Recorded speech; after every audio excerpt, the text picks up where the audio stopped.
People of Earth, we have come to upgrade your cosmic consciousness. DNA activation ready. In 3, 2, 1.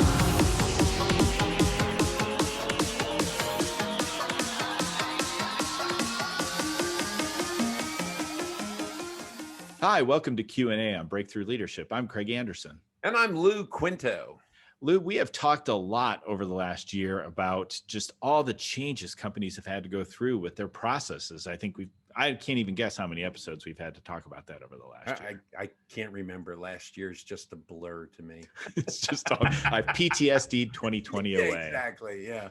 Well, what we thought would be a great idea today was to really talk to somebody who's an expert in process and Six Sigma and the ways companies can look at these processes and try and understand both their old processes that were pre-COVID, what's happened to make those processes efficient during, and then what's going to happen as we kind of easy for me to say, and then what's going to happen as we kind of slowly come out of COVID with those processes.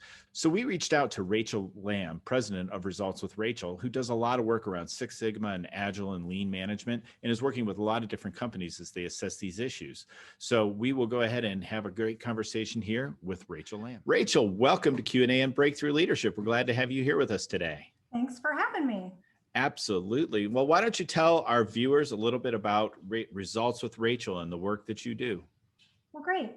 Again, I'm glad to be here. And my name is Rachel Lamb. And what I do, I'm an independent consultant. I go into companies and help them save money, help them improve their processes. So I focus on lean or process improvement, Six Sigma, which is nerdy statistical analysis, and also project management, training and consulting for all those areas. Wow, that's great. Well, people have had to figure out some process changes over the last, however, 20 years since COVID started. How is that? So Lou and I have talked a lot about over the last year, just all these changes companies have had to make to be successful. Lou, I don't know if you have any thoughts about that as we get kicked off here, but. Yeah, no, it's interesting only because, Rachel, you've got the lean background, you've got the Six Sigma background, and I'm sure that right now, particularly during these COVID times, companies are probably grabbing onto them like a life preserver to save them during this tumultuous time that we have that's keeping them afloat. But unfortunately, with Six Sigma and with lean, you need data. And so the data is, it's still coming. And so I'm sure it's very difficult for companies to really take and apply those processes to their fullest because they're using very small amounts of data as opposed to pre-COVID, they would have eons worth of data that they could go through and describe. Are you finding that an issue? Sure, absolutely. Actually, even outside of COVID, some companies don't have data, but I think the key thing here is that what differentiates companies from being successful during this whole COVID timeframe is being able to adapt to change and learning how to quickly assess your processes, understand what's valuable from a customer's perspective, and just focusing on those value-added activities. Okay, so and also using an agile approach, which is an iterative approach. So looking at what you need to do, adapting, and then looking at it again, continuously looking at your processes and improving. Yeah. In fact, in several episodes, we've covered agile leadership. And I know from my experience in working with some people who were entrenched in this is the way we've always done it. Craig, mark that down. That's the very first time in 2021 I've used that term. First of many. Statement. First of many, yes. But agility is difficult for a lot of people. But I found with the clients that I'm working with is that there was more of that catalyst because of COVID that I've got to do this fast. And so when I have to react to something, I have to react quickly, where in the past it was, well, let's study it a little bit. Let's look at that. Let's look at this. And then we'll phase it in. During the last year, it was like, no, we got to do something by tomorrow. So let's do it. Have you found that too? During the COVID timeframe, we all learned what the word essential was, right? So we learned which workers were essential. I wasn't one of them. I worked Yeah, from home Craig for and the I, past Craig, year. Craig and I Apparently, I'm weren't not either. essential, So yeah, we have three right? non-essentials here. That's good. So grocery store workers, doctors, police officers, everybody was who was targeted as essential could go in and continue to work. But most likely we all saw that in processes as well. So processes surfaced as being essential processes, ones that companies did in order to stay afloat and meet the customer's needs. And other things which were not essential, or in the lean world, we would call non-value added. Right. Those processes either they didn't get done, they went away, or they just learned how to minimize those. Wow. No, it goes back to, Craig, what you and I've said in previous episodes where, during COVID, we told everybody, focus on your products and services. Everything else push off to the side, because you've got to look at your products and services and start asking yourselves, how can we do it more conveniently? How can we do it more effectively? How can we do it, but, with easier logistics and things like that? And so I think, Rachel, you've probably found that that's what a lot of companies are doing or had to do. Absolutely. Either it happened naturally, or what I've recommended or even helped assist them with is taking an inventory of all the processes that they have portfolio, and understanding which processes are value added or non-value added. And then even within each process, getting into the details of each process step. So is this process step necessary or not? There's just been such a push to remove unnecessary items, value added items, and become more efficient in the processes in order to reduce lead times, get things out quicker to customers, and also do things in a more cost efficient manner. Right. So that's interesting. So we did all this because we had to over the last however many months, 9 months. But as they're thinking, as we expect things to start freeing up sometime in 2021, what should they be thinking about to say now, what things do we bring back? What things do we not bring back? As we've built these efficiencies, but how many are necessary and how many are not? How should they approach that? Right. I think the first thing that needs to be done is think with a continuous improvement mindset and start to create this culture of continuous improvement, right?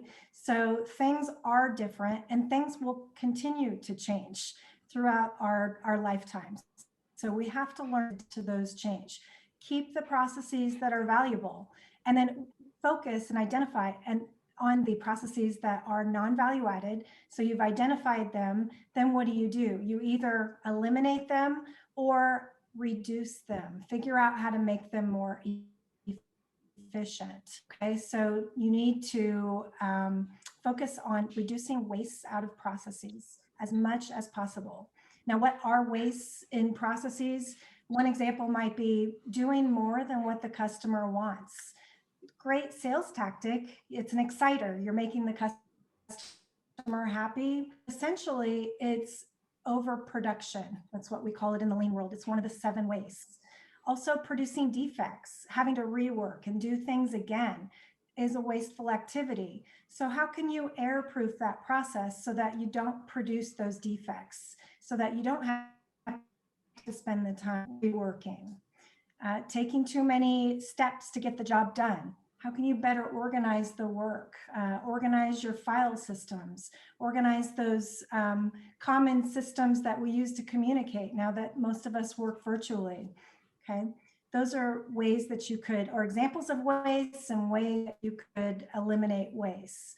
So looking at those processes going forward, definitely focus on a culture of continuous improvement, assess for value, think of it from the customer's point of view, and then on the items that the customer is not willing to pay for, definitely target those and drive efficiencies in your system.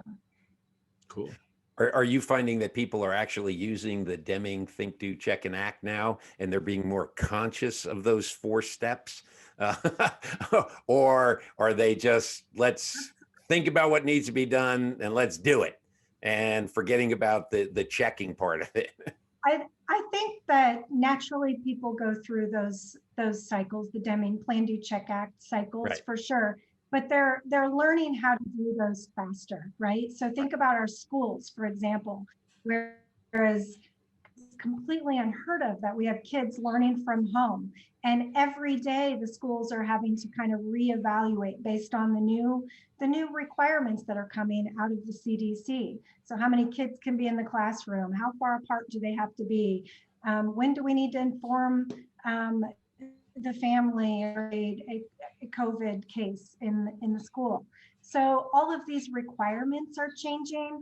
That's why I have been thinking for the past year, actually, how agile concepts and agile methodology actually really applies. Right. So learning how to do that, plan, do, check, goal, and Right. do it well, have a communication plan in place, have those processes documented so you can quickly do it again is extremely helpful in times like these. Yeah, no question about that. The other thing too is moving forward, Rachel. Obviously, you know, one of the important parts of implementing a lean system and using Six Sigma is to really shed some of those those areas that we need to get rid of because we're just you called them time wasters or eliminators. Do you find that a lot of companies, because of COVID, will be shedding a lot of their processes, or I shouldn't say the processes, but a lot of the ingredients within processes that they have just found it's taken us too long to do? Absolutely. So someone asked me before, do you think that go back to the old ways, how we always did it? Mm, Not so sure, because we've made some big improvements. Doctor's appointments can be virtual now. Who wants to go into a doctor if you can call them from your computer and not waste the time on your schedule? One of my clients used to manually move her folders or processes, manually move them, and the paper would sit on someone's desk for an approval, and then they would stand up and walk it to the next person's desk. Guess what? That's gone now. They're using email and SharePoint for workflow management, and they are much more efficient now. So I'm not sure that we'll ever go back to the way that we were, because the situation we've been has really driven some improvements. And also under the pressure of the whole COVID timeline, we've learned to adapt quite well. And I'd say keep that culture of creating that those improvements and driving improvements and adapting to change in place to help with future customer needs that will change. Right. Yeah. We've said several times how far we've advanced in just a few months. We've done years worth of progress in just a few months. And it sounds like that's a lot of what your clients are seeing as they've gotten efficient this year just to make it work. Yeah, with all of this, Rachel, I don't want to take the human aspect out of it, but what has it done to morale? I mean, people were uncomfortable at the very beginning of COVID. Some people still are very uncomfortable. They've been being pulled in different ways. I've got children that I've got to help educate them while I'm at work, you know, or doing work. I'm not at work. I'm in front of my computer working. But looking at all these processes and looking at things going forward, what's the human aspect to this that managers, company owners really need to take into consideration? So from a morale perspective, I think it's been a hard year, right? It's hard for humans to adapt to change. A lot of people like have things stay the same.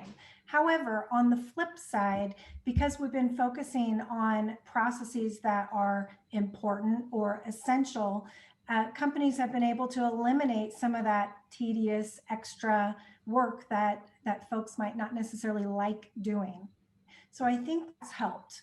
Also, I think people have really enjoyed learning new things. Although sometimes it's difficult learning new things, we all have learned new skills. We're all really good at Zoom and Teams, and I've got Zoom, WebEx, Teams, and just did a Google meeting as well. So we're learning different skills throughout this time, which is great for us. Also, the other thing from a morale perspective, I think we're all in this together. We've seen each other's pets in the background of our meetings. We're learning about each other as humans. So beyond processes, I think there's the aspect of working together as a team, learning about your teammates, and just becoming more human throughout this process, I guess. Right. Yeah. Awesome. Which leads me to one more question here is, now that we've gone through, well, we're just shy of a year of remote work being 100% for non-essential people. Just make sure I throw that in. Okay. But at what point, because process improvement is to continue to look at things that you do on a regular basis and say, how can I do it better? How can I do it better? But there is a stable, got the word of the year in there. There is a stable portion of the process that maintains. But now we're not just looking at the process, but we're looking at the unstable part of all of the people that are putting these processes in. When do you think we'll reach stabilization? Boy, that's a great question. And in the that's my job. Six I ask Sigma, great questions.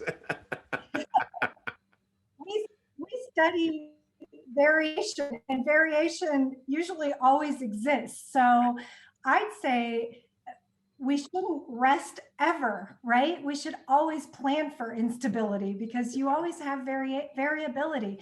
Customer demand always changes. Right. Your customers are going to want different things tomorrow, want today, and you need to figure out how to adapt. So Right. The only thing that's really stable is the fact that change is constant. And so again, focus on those agile approaches, those iterative approaches, focus on continuous improvement. And if you practice it enough, you can deal with that. And it won't be as difficult as it was the first time in 2020, where you were really forced to make changes. Right. So once you practice it enough, you'll get great at it, and it won't be a big deal. Okay. Fair answer to a very difficult question. I appreciate that. Yeah. All right. Well, very good. Well, we're wrapping up here. Lou, let's go ahead and hit key takeaways. We'll hit you, then me, and then we'll get Rachel's key takeaway too. So Lou, what's your key takeaway today? Well, key takeaway for me today is, particularly in Rachel's business and a little bit what I've been doing for 35 years, working in critical thinking and problem solving and decision making, is that process improvement, I think, is really being elevated and has been elevated over the last 11 months that we've been dealing with COVID, where companies have had to go back to the basics and say, how can we do them better? How can we be more efficient? How can we be more effective in those things? And so I truly believe Deming has had a rebirth over the last several months in really looking at our processes and focusing on efficiencies. And I don't think, like I said, it's not going away. I think Deming got a rebirth over the last 11 months. That's my key takeaway. Excellent. Well, I think my key takeaway of two, one, you know a lot more about Lean and Six Sigma than I thought you did, Lou. So I learned that today. And I do think it's interesting, just this idea of really looking at all this, is we've pulled so much waste out of the system that I don't think we ever would have tried to pull if we didn't have this situation. So as we've talked about how so many things got accelerated, certainly that was my takeaway today. Rachel, how about you? What was your key takeaway? I think you guys are right. Process improvement is needed now more than ever. So understand which processes are essential and value added, and ultimately create this culture for continuously improving. So you're continuously assessing for value and continuously driving wasteful activities out and minimizing those. Great. Awesome. Well, thanks so much for your time, Rachel. It was great to have you on the show, and maybe we'll have a great opportunity to have you back next time. Rachel, if people are interested, how can they get in touch with Results with Rachel? Yes, thank you. Rachel, RACHEL at resultswithrachel.com. Just shoot me an email and I'll be glad to connect. Terrific. Perfect. Fantastic. Well, thanks, Rachel, for the time that you spent with us. Hopefully our listeners and viewers will have picked something up over the last couple minutes that will get them to go back and start looking at their processes as well. So thanks again. Thanks. Well, Craig, we learned a lot from Rachel. I'm glad that she was able to come on and talk to us about processes. And I think it just reinforced a lot of the things that you and I reset. And I don't mean that, in oh, well, that, just what you and I have said, but it's one of those things where when it comes to processes, particularly during 2020, we have said, look at your products, look at your services. What can you do to make them more efficient? What can you do to make them more effective? How can you make them more convenient? How can you be better customer service oriented? And those are all processes. And I think Rachel really drove the point home there. So I'm happy that she came on, and Absolutely. hopefully she'll be on in the future as we continue to get close to, if not into, post-COVID times. So if you've enjoyed this episode of Q&A on Breakthrough Leadership, please like it, share it with your friends. Also, subscribe to it so that you know when the next episode of Q&A on Breakthrough Leadership will be posting. In fact, next week, we will be posting an episode on becoming a company that employees want to work for. So don't miss out on that. In addition, don't forget, Q&A on Breakthrough Leadership can be found on all of your major podcast platforms. So until next time, keep your hands washed, keep your distance. I'm Lou Quinto. And I'm Craig Anderson.